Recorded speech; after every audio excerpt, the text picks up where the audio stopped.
ವಿಡಿಯೋಗಳ ಮೂಲವನ್ನು ಕೆದಕ್ತಾ ಹೊರಟಿದೆ SIT. ಇವಾಗ ಅಸಲಿಗೆ ಪ್ರಜ್ವಲ್ ಮೊಬೈಲ್ನಿಂದ ವಿಡಿಯೋಗಳು ಡ್ರೈವರ್ ಕಾರ್ತಿಕ್ಗೆ ಹೇಗೆ ಬಂತು? ನಿನ್ನೆ ಇಡೀ ದಿನ ಡ್ರೈವರ್ ಕಾರ್ತಿಕ್ಗೆ SIT ಡ್ರಿಲ್ ಮಾಡಿದೆ. ಹಲವಾರು ಪ್ರಶ್ನೆಗಳನ್ನು ಕೇಳಿ ಡ್ರೈವರ್ನಿಂದ ಉತ್ತರವನ್ನು ಪಡ್ಕೊಂಡಿದ್ದಾರೆ SIT. ಕಾರ್ತಿಕ್ನೂ ವಿಚಾರಣೆ ಮಾಡಬೇಕಾಗುತ್ತೆ, ದೇವರಾಜೇಗೌಡರನ್ನೂ ವಿಚಾರಣೆ ಮಾಡಬೇಕಾಗುತ್ತೆ. ಯಾಕೆಂದರೆ ಇಬ್ಬರೂ ಒಪ್ಕೊಂಡಿದ್ದಾರೆ ನನ್ನ ಹತ್ರ ವಿಡಿಯೋ ಇತ್ತು ಅಂತನ್ಬಿಟ್ಟು. ಹಾಗಾದರೆ ಏನು SIT ಅವರು ಕಾರ್ತಿಕ್ಗೆ ಕೇಳಿರ್ತಕ್ಕಂಥ ಪ್ರಶ್ನೆ? ಮೊದಲು ಒಂದಷ್ಟು ಪ್ರಶ್ನೆಗಳನ್ನ ನೋಡ್ಬೋಣ, ಆಮೇಲೆ ಈ ಕಾರ್ತಿಕ್ ಕೊಟ್ಟಿರೋ ಉತ್ತರ ಏನು ಅಂತಕ್ಕಂಥದ್ದು ನೋಡೋಣ. SIT ಅವರ ಪ್ರಶ್ನೆ, ನಿಮ್ಮ ಮೊಬೈಲ್ಗೆ ಅಶ್ಲೀಲ ವಿಡಿಯೋಗಳು ಹೇಗೆ ಬಂತು? ನೀವೇನಾದರೂ ಪ್ರಜ್ವಲ್ ರೇವಣ್ಣ ಯಾಮಾರಿಸಿ ತೊಗೊಂಡ್ರಾ, ಅವರೇ ನಿಮಗೆ ಕೊಟ್ರಾ? ಈ ಥರದ ಪ್ರಶ್ನೆಗಳಿರುತ್ತೆ. ವಿಡಿಯೋಗಳನ್ನು ಇಟ್ಕೊಂಡು ನೀವೇನಾದರೂ ಬ್ಲ್ಯಾಕ್ ಮೇಲ್ ಮಾಡಿದ್ರಾ ಅಂತಕ್ಕಂಥದ್ದು ಇನ್ನೊಂದು ಪ್ರಶ್ನೆ. ನೀವು ಯಾರ್ಯಾರಿಗೆ ಈ ಪೆನ್ ಡ್ರೈವನ್ನು ಕೊಟ್ಟಿದ್ದೀರಾ, ಯಾರ್ಯಾರಿಗೆ ಇದನ್ನು ಹಂಚಿದ್ದೀರಾ ಅಂತ. ದೇವರಾಜೇಗೌಡರು ನೀವು ಪೆನ್ ಡ್ರೈವ್ ಕೊಟ್ಟಿದ್ದಾಗ ಹೇಳಿದ್ದಾರೆ, ದೇವರಾಜೇಗೌಡರಿಗೂ ಮೊದಲು ನೀವು ವಿಡಿಯೋವನ್ನು ಯಾರಿಗಾರು ಕೊಟ್ಟಿದ್ದೀರಾ? ಈ ವಿಡಿಯೋ ವೈರಲ್ ಮಾಡಿದ್ದು ನೀವೇನಾ? ನಿಮ್ಮ ಮೇಲೆ ಯಾಕೆ IT ಆ್ಯಕ್ಟ್ ಕೇಸನ್ನು ಹಾಕಬಾರ್ದು ಅಂತೆಲ್ಲ ಒಂದಷ್ಟು ಸಹಜವಾದ ಪ್ರಶ್ನೆಗಳನ್ನು SIT ಅವರು ಕೇಳಿದ್ದಾರೆ. ಕಾರ್ತಿಕ್ ಉತ್ತರ ಅವ್ರು ಆಗಲೇ ವಿಡಿಯೋದಲ್ಲಿ ಬಂದು ಹೇಳೇ ಬಿಟ್ಟಿದ್ರು ಈ ಎಲ್ಲ ವಿಚಾರಗಳನ್ನು. ವಿಡಿಯೋಗಳು ನನ್ನ ಬಳಿ ಇದ್ದದ್ದು ನಿಜ ಅಂತ ಹೇಳಿದ್ದಾರೆ, ಬಟ್ ನಿಮ್ಮ ಬಳಿಗೆ ಬಂದಿದ್ದು ಹೆಂಗೆ, ಅದಕ್ಕೆ ಉತ್ತರ ಕೊಡಬೇಕಾಗುತ್ತೆ. ಒಂದು, ದೇವರಾಜೇಗೌಡರಿಗೆ ಮಾತ್ರ ವಿಡಿಯೋ ಕೊಟ್ಟಿದ್ದೆ ಅಂತಾರೆ, ಇದನ್ನು SIT ಅವರು ಎಷ್ಟರ ಮಟ್ಟಿಗೆ ನಂಬುತ್ತಾರೆ ಅಂತಕ್ಕಂಥದ್ದು ಇನ್ನೊಂದು ಪ್ರಶ್ನೆ. ಅದನ್ನು ಬಿಟ್ಟು ನಾನು ಯಾರಿಗೂ ಕೊಟ್ಟಿರಲಿಲ್ಲ ಅಂತಂದರೆ ನಂಬಲ್ಲ, ವೈರಲ್ ಆಗಿರೋದಕ್ಕೂ ನನಗೂ ಸಂಬಂಧ ಇಲ್ಲ ಅಂದರೂ ನಂಬಲ್ಲ. ಯಾಕೆಂದರೆ ಇಲ್ಲಿ ಈ ಪ್ರಕರಣದಲ್ಲಿ ಇಬ್ಬರು, ದೇವರಾಜೇಗೌಡ ಮತ್ತು ಕಾರ್ತಿಕ್ ಇಬ್ಬರೂ ಕೂಡ ನಮ್ಮ ಹತ್ರ ವಿಡಿಯೋ ಇದ್ದದ್ದು ನಿಜ ಅಂತ ಒಪ್ಕೊಂಡಿರೋದ್ರಿಂದ ಮುಖ್ಯ ಸಾಕ್ಷಿದಾರರಾಗಿ ಇವರನ್ನೇ ಪರಿಗಣಿಸಬೇಕಾಗತ್ತೆ. ಇವರನ್ನು ಕೂಡ ಇಂಟರೋಗೇಟ್ ಮಾಡಬೇಕಾಗತ್ತೆ. ಬರೀ ಪ್ರಶ್ನೆಗಳನ್ನು ಕೇಳೋದಷ್ಟೇ ಅಲ್ಲ, ಇಂಟ್ರೋಗೇಟ್ ಮಾಡಬೇಕಾಗತ್ತೆ ಕೆಲವೊಂದು ಪ್ರಶ್ನೆಗಳಿಗೆ ಉತ್ತರ. ಯಾಕೆಂದರೆ ಇವ್ರುಗಳಿಂದಲೇ ಅದು ಹೊರಗಡೆಗೆ ಬಂದಿದೆ ಅಂತ ಪೊಲೀಸರು ಮೊದಲಿಗೆ ಅನುಮಾನ ಪಡ್ತಾರೆ. ಈಗ ಕಾರ್ತಿಕ್ ಹೇಳ್ತಾರೆ ನಾನು ದೇವರಾಜೇಗೌಡರಿಗೆ ಮಾತ್ರ ಕೊಟ್ಟಿದೆ ಅಂತ, ದೇವರಾಜೇಗೌಡರು ಹೇಳ್ತಾರೆ ನಾನು ಯಾರಿಗೂ ಅದನ್ನು ವೈರಲ್ ಮಾಡಿಲ್ಲ, ಕಾರ್ತಿಕ್ಕೇ ಮಾಡಿರೋದು, ಕಾರ್ತಿಕ್ ಕಾಂಗ್ರೆಸ್ ಪರ ಓಡಾಡ್ತಾ ಇದ್ದ, ಹಾಗೆ ಹೀಗೆ ಅಂತ ಅವರೆಲ್ಲ ಒಂದಷ್ಟು ಹೇಳಿದ್ದಾರೆ. ಹಾಗಾಗಿ ಪ್ರಕರಣದ ತನಿಖೆ ಬೇರೆ ಬೇರೆ ರೀತಿಯಲ್ಲಿ ಪೊಲೀಸ್ ರೀತಿಯಲ್ಲೇ ಇನ್ವೆಸ್ಟಿಗೇಷನ್ ಆಗಬೇಕಾಗುತ್ತೆ.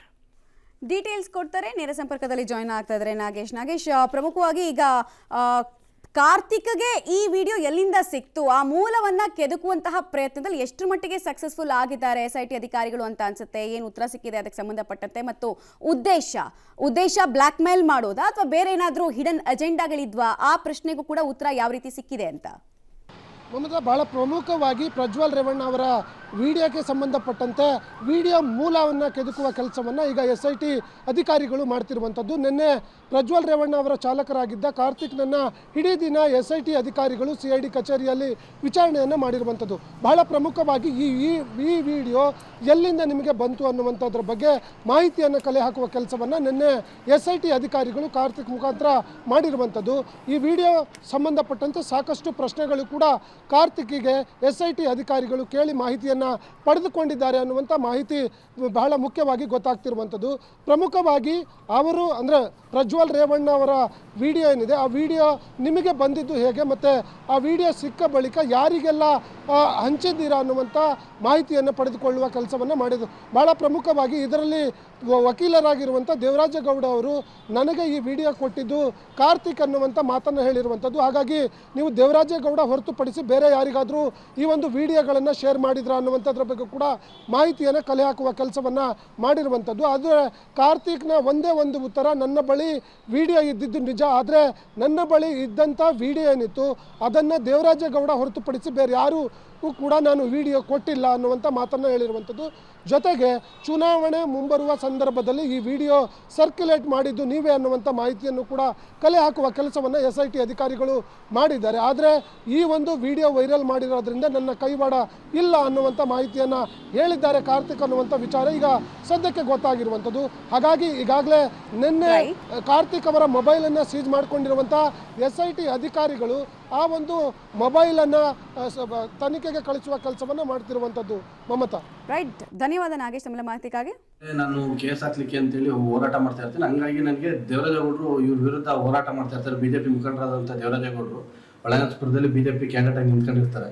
ಹಂಗಾಗಿ ಇವ್ರ ಫ್ಯಾಮಿಲಿ ವಿರುದ್ಧ ಹೋರಾಟ ಮಾಡ್ತಾ ಇರ್ತಾರೆ. ನನಗೆ ಬೇರೆ ಯಾರಿಂದಲೂ ನ್ಯಾಯ ಸಿಗಲ್ಲ ಅಂತ ತಿಳ್ಕೊಂಡು ನಾನು ಇವ್ರ ಹತ್ರ ಹೋಗ್ಬಿಟ್ಟು ನನ್ನ ಕಷ್ಟ ಎಲ್ಲ ಹೇಳ್ಕೊಂತೀನಿ. ಅದಕ್ಕೆ ಅವರಿದ್ದವರು ನಿನಗೆ ಏನಾಗಿದೆ ನೋವು, ನೀನೇನು ಕಳ್ಕೊಂಡಿದ್ದೆ, ಪ್ರತಿಯೊಂದು ನಾನು ನಿನಗೆ ನ್ಯಾಯ ತೋರಿಸೋಂಥ ಕೆಲಸ ಮಾಡ್ಕೊಡ್ತೀನಿ ಅಂತೇಳಿ ನನಗೆ ಹೇಳಿರ್ತಾರೆ. ಅದು ನಂಬಿ ಅವ್ರ ಹತ್ರ ಹೋಗಿ ನಾನೆಲ್ಲ ಹೇಳ್ಕೊಂತೀನಿ.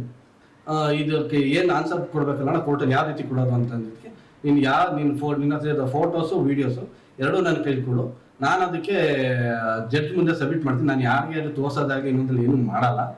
ಜಡ್ಜ್ ಮುಂದೆ ಕೊಟ್ಟರೆ ನಿನಗೆ ಸ್ಟೇ ವೇಕೇಟ್ ಮಾಡೋದಕ್ಕೆ ನಿನ್ಗೆ ಏನು ಕಾನ್ ರೀತಿ ತುಡುಕಾಗ್ದಾರಂಗೆ ನಾನು ನೋಡ್ಕೊಳ್ತೀನಿ ಅಂತೇಳಿ ಇದೇ BJP ಅಭ್ಯರ್ಥಿ ದೇವರಾಜೇಗೌಡ ಅವರು ಹೇಳಿರ್ತಾರೆ ನನಗೆ. ಅವ್ರು ನಂಬಿ ನಾನೇನು ಮಾಡ್ತೀನಿ, ನನ್ನ ಹತ್ರ ಇದ್ದಂಥ ಒಂದು ಕಾಪಿನ ಅವ್ರಿಗೆ ಕೊಡ್ತೀನಿ. ಅವ್ರು ಅದನ್ನು ಯೂಸ್ ಮಾಡ್ಕೊಂಡು ಅವ್ರು ಸ್ವಾರ್ಥಕ್ಕೆ ಯೂಸ್ ಮಾಡ್ಕೊಂಡ್ರು ಏನಕ್ಕೆ ಯೂಸ್ ಮಾಡ್ಕೊಂಡು ನನಗಂತೂ ಗೊತ್ತಿಲ್ಲ. ಕೊಟ್ಬಿಟ್ಟು ನಾನು ವಕಾಲತಿಗೆಲ್ಲ ಸೈನ್ ಮಾಡಿಬಿಟ್ಟು ಕೇಸನ್ನ ಮೂವ್ ಮಾಡಿ ಅಂತ ಹೇಳ್ಬಿಟ್ಟು ಬರ್ತೀನಿ. ಈಗ ಮೊನ್ನೆ ಅವರೇ ಮತ್ತೆ ಪ್ರೆಸ್ ಮೀಟ್ ಮಾಡಿಬಿಟ್ಟು ಮತ್ತೆ ಅವರ ಈ ಪೆನ್ ಡ್ರೈವ್ನ ಕಾರ್ತಿಕ್ ಬಂದ್ಬಿಟ್ಟು ನನಗೆ ಕೊಟ್ಟ, ಮತ್ತೆ ನಾನು ಬರೋಕ್ಕಿಂತ ಮುಂಚೆನೆ ಕಾಂಗ್ರೆಸ್ ಮುಖಂಡರಿಗೆಲ್ಲ ಕೊಟ್ಟಿದ್ದೀನಿ ಅಂತ ಹೇಳ್ಬಿಟ್ಟು ಇಷ್ಟೆಲ್ಲ ಹೇಳಿಕೆ ಕೊಡೋ ಅವಶ್ಯಕತೆನೇ ಇಲ್ಲ. ನಿಮಗೆ ಆ ವಿಡಿಯೋ ಸಿಕ್ಕಿದ್ದು ಎಲ್ಲಿ, ಇಷ್ಟು ಮಾತ್ರ ಕಾರ್ತಿಕ್ ಇವಾಗ ಹೇಳಬೇಕಾಗಿರೋದು. ಅದನ್ನೇ SIT ಅವರು ಕಾನ್ಸಂಟ್ರೇಟ್ ಮಾಡ್ತಾರೆ ಅಂತ ನನಗನ್ಸುತ್ತೆ.